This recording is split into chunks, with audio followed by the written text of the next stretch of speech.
Hey y'all, welcome to another episode of U.S. History Made Plain. I'm a high school history teacher trying to make history as fun and interesting for my students as possible.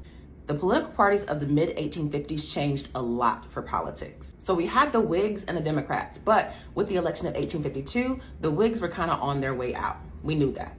But those who were a part of the Whig Party knew they didn't want the Whigs to continue the way they were. So other factions of the Whigs came up just to kind of get them out of office, try to get them off the map.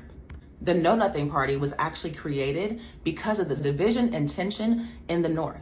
So the native-born Protestant Americans did not like the German and Irish-born Catholic Americans, and they all were part of the Whig Party, but because they didn't like each other, the native-born Protestant Americans created the Know Nothing Party. The Know Nothing Party was called the Know Nothing Party because when people would ask them political questions, they would literally respond with, "I know nothing." Like, it was the equivalent of Marshawn Lynch, "I'm just here so I won't get fined." That's what it was. They be in like press conferences and people ask them questions and they're like, "I know nothing. I know nothing. I know nothing." Because their only goal was just to make sure the Whigs didn't continue. That was it.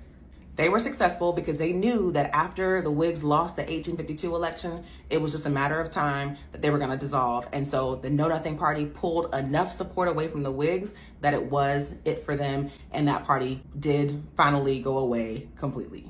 The Republican Party was founded in Wisconsin in 1854, and this was made up of Free Soilers. It was made up of anti-slavery Whigs and anti-slavery Democrats. The purpose of this party was just to stop the spread of slavery in the new territories. It was not to stop slavery or to end slavery altogether. That was not the purpose of the original Republican Party.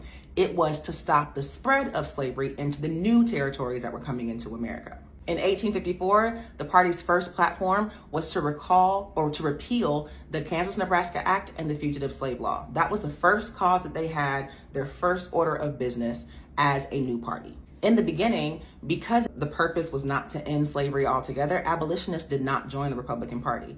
But as violence around the nation continued because of slavery, abolitionists eventually did join the Republican Party, and that was what helped strengthen the Republican Party for the new election coming up. With the strength of the North, or the Northern anti-slavery movement, the Free Soilers, and now the abolitionists, Republicans became the second largest party and did real work in the next election.